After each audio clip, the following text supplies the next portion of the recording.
Hey everybody, welcome back to another episode of Make Move Madness where we do stuff on the move. We got the real Matt Man right here. He is legitimately real 100%. That shirt verifies it. We have Says 1313 right here. And we have Raccoon Z the Skills. I know I butchered that. Feel free to correct me because I know someone in the comments will. Here are the three people we're working with. Riku Nizi the Skill. I don't know. I'm dumb. We'll just chalk it up to that. That'll be my reason for everything. I'll be just like, I'm dumb. Sorry, I'm dumb. So, continuing on my story from last time, where I was talking about delirious stuff and anomalies and whatnot. One time I got such a bad fever. I went to Otakon. Actually, let me... First off, we're going to spawn something so I can talk about it while being dumb. That is the theme of today's Mega Moon Madness, being dumb. Because here is a dumb story where basically I felt like crap the first few days before we went to Otakon. Get in. Who wants to get wrecked? Let's go. Boom. You face the strongest. You mess with the best. Oh no. Yeah. Oh, come on. Here we go. Ah. Boom. Suplex. Oh, no. You can go flying out. I don't feel like it. Boom. At least they don't break so easily. No. Oh, hold on to me. Hold on. I'm not going anywhere, so I'll tell my story while I'm sitting here holding. So I felt like crap the first couple days before we left for Otakon. This was like 2011. So what I ended up doing is I ended up staying... Or I ended up going anyways, even though I felt like crap, especially when I got to my friend's house. Well, I lost the first match. And what I ended up doing was, you know, before this, I was watching a video where someone said it's really hard to commentate when things are going on the screen. And that's so true for me because I'm so scatterbrained. But I'm basically just going to float here. I'll watch him do things. You guys can watch him do things in the background. And I went to my friend's house, and basically one of the things that didn't help it is, one, I slept with the window open, and two, went out in the freaking wet grass. And, well, it's good to have, like, fresh air and exercise. Some people might be like, oh, no, it's not. For when you're sick, I kind of disagree because it helped me break out faster in the past when I was younger. But when I went there, I was wearing a lot of heavy costumes. Not so much heavy costumes as they're like, whoa, big costumes. But like, it just had like a lot of layers on. So it'd feel hot. So a lot of the times I spent back at the hotel room trying to break the sickness. So I'd be like eating SpaghettiOs or chicken noodle soup or something like that to break it. And I just felt like utter crap. I'd go to a convention by myself to like maybe buy a thing and then like go back. Because by Saturday, I just felt like utter crap. I could not stay out as long as I wanted to. So a lot of the time I just spent there. And there was one thing that happened which led one of my friends to end up buying kind of a gift to basically say sorry to all my friends. To keep it anonymous, I'm not going to say anything unless that person really doesn't care. But they basically bought like a sorry gift, and... when they bought it, like, I was supposed to give it to them because he thought the people might still be mad at them. So what happened is I would sit there and start counting the shirts, and I felt like there were more shirts than what needed to be, what he bought. And I was just going delirious. I kept counting them. And it's like, that's when I knew I was deadly sick. Like, I thought I was hearing shit and everything. And by the time I got home Sunday night, like... I'm glad I just made it home because it was like a 20-minute drive from my friend's house when we got back to his place, and it was just so bad. Like, I could barely keep... It's not so much I could barely keep my eyes open, it's that I could barely stay conscious because a lot of the time I was just like, ugh. Oh yeah, I also forgot to show pictures off last round. What is this? Let's see what you sent me. Ender Brian sent a picture. A bunch of status. Kamita sent this. So many buff SATAs. Buff SATAs! Or strong SATA. Someone said the chicken man. Or is that Turn Down for Waffles? It's hard to tell sometimes. Because Turn Down for Waffles has a chicken man outfit. I broke Jeff, he won't kill me. That doesn't even look like Jeff. Why does Jeff have a lion's mane? In the Jeff jungle, the mighty Jeff jungle. The Jeff sleeps tonight. That's me, Kamita. But little did you know, it was me, Dio. Freaking love Dio from JoJo's Bizarre Adventure. He's the perfect asshole. They made a villain you just love to hate. Like, he came from poverty and he was being raised to be nice and like and be respectful and everything. And just is an asshole to Jonathan for no good reason other than to be like, yeah, I'm gonna take his wealth. I'm gonna become the successor.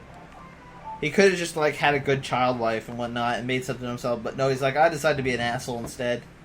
Here's Godzilla. Mom, won't you ever get crushed? Get crushed. I want to get crushed. Crush me. No, ha ha ha. You'll never crush me. I'm invincible. So, yeah, that was my story of also being sick also, even though I went a little off topic.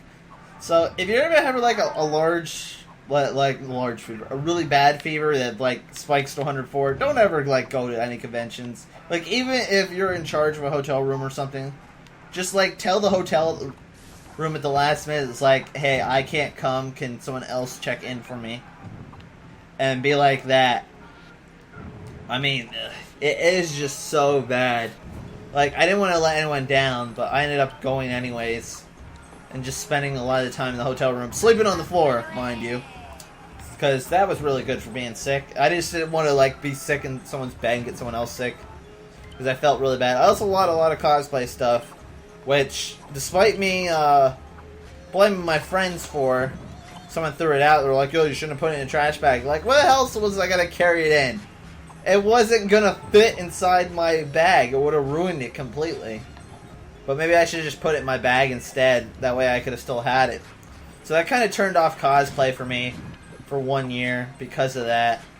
But I still ended up doing cosplay the second year. 2013, I didn't do cosplay at all because I decided to actually just have hold on. Ah, you squished me. Okay, go. I got I'm dying. You gonna come down and rescue me, or you gonna abduct me, or you're just gonna stay in the sky? Okay, here we go. Oh, come on. I'm gonna learn to stay on this. No. You know what? You know what I have to say? Come here. As soon as you get back down here, I'm gonna, like, sticker you with this. What the heck? Why'd you shock me? Why'd you shock me, bro? Apparently, that thing... That's a really weird part. Oh, that's a grab sensor. Hold on. I put the wrong... It's making her sad. I put the wrong thing on there. Okay, here we go. Let me see. Grabbable by default. Grab by player and cursor. Indestructible. God. I'm trying to put a thing on. I accidentally put a grab sensor on instead. Okay, here we go. Okay. There we go. I could have sworn I made this grabbable. Grabbable, single grab. There we go. By player only. There we go.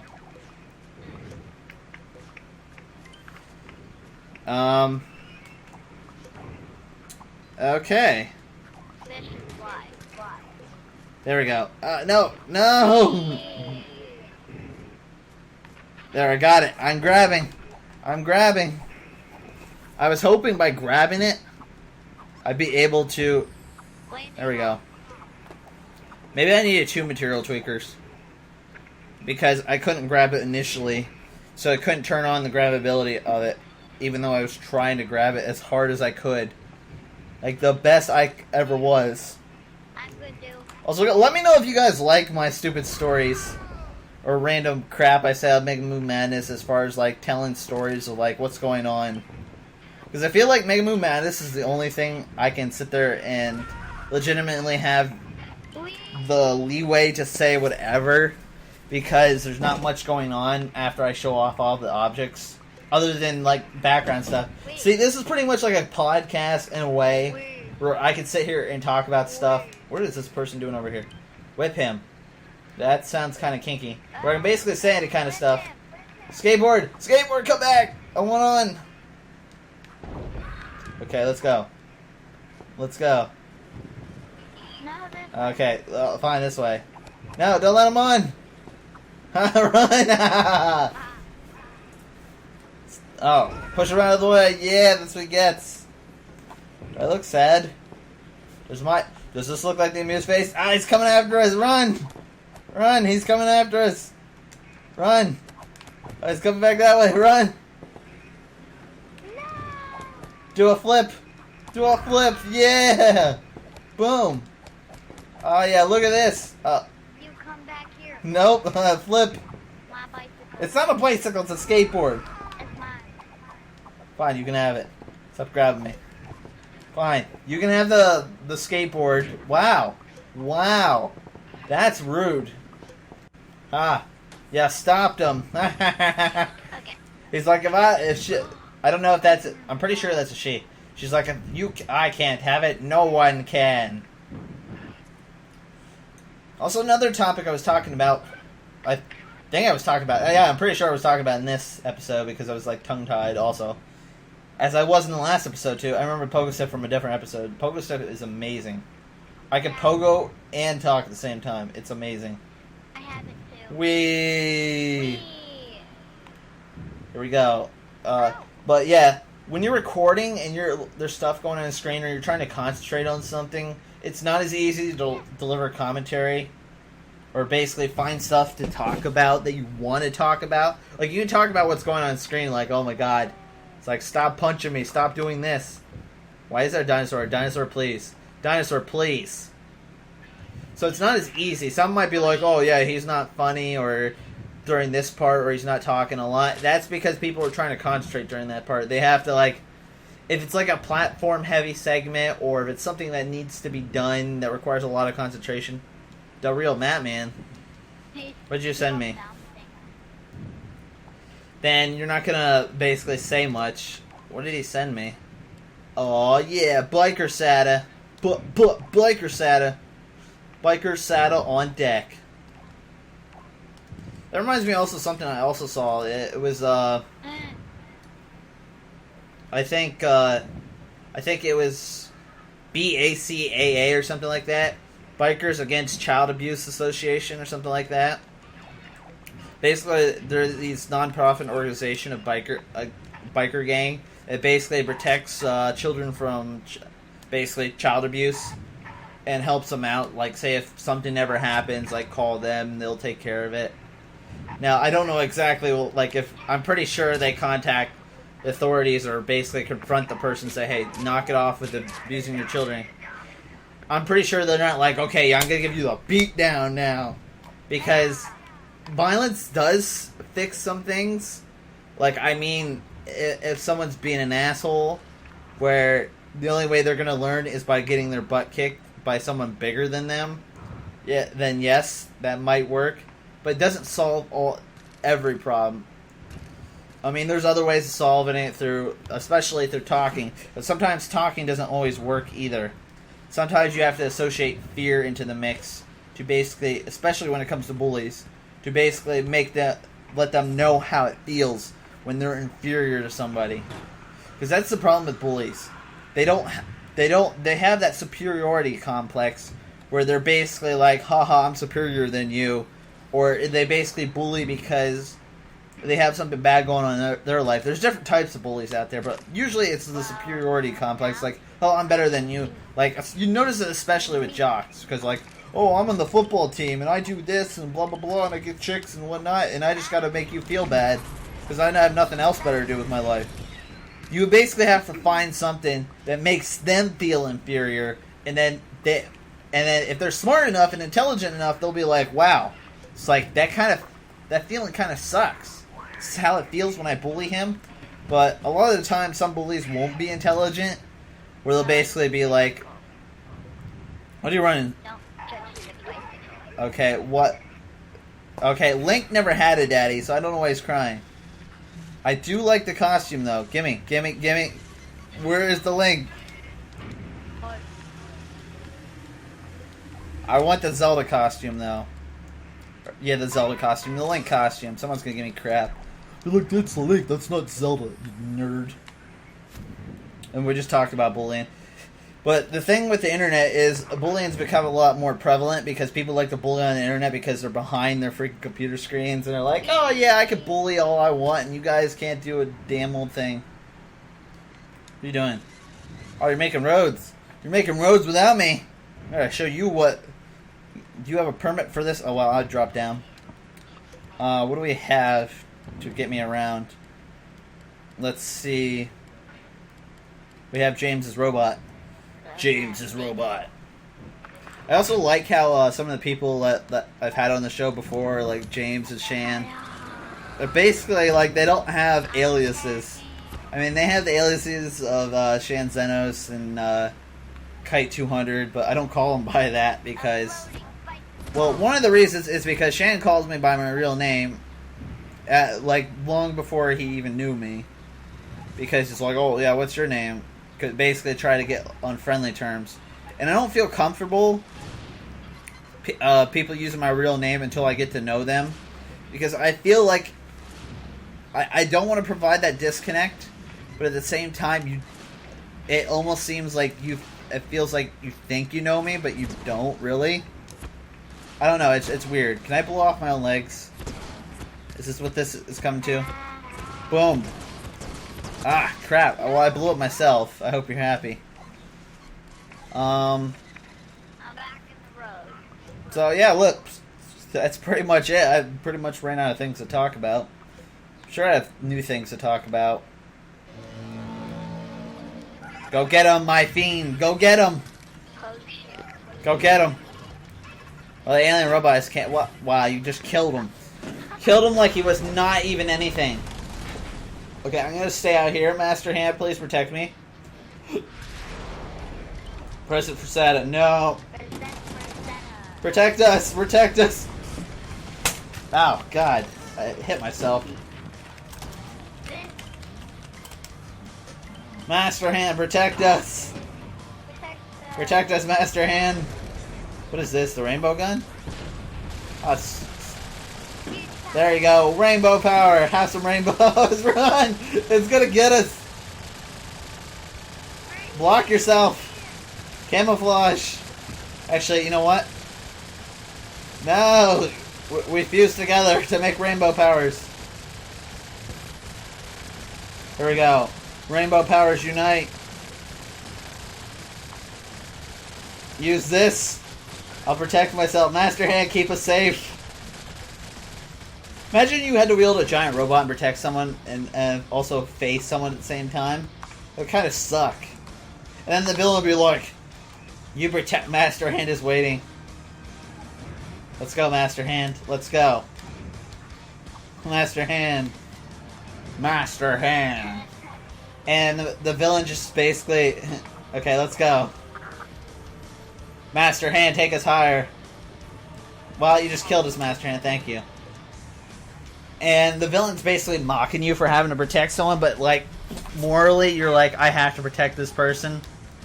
But then deep down, you also have that sense of doubt where you're like, oh yeah, they're actually holding me back, but I feel bad if I let them go, and it basically goes against my principles.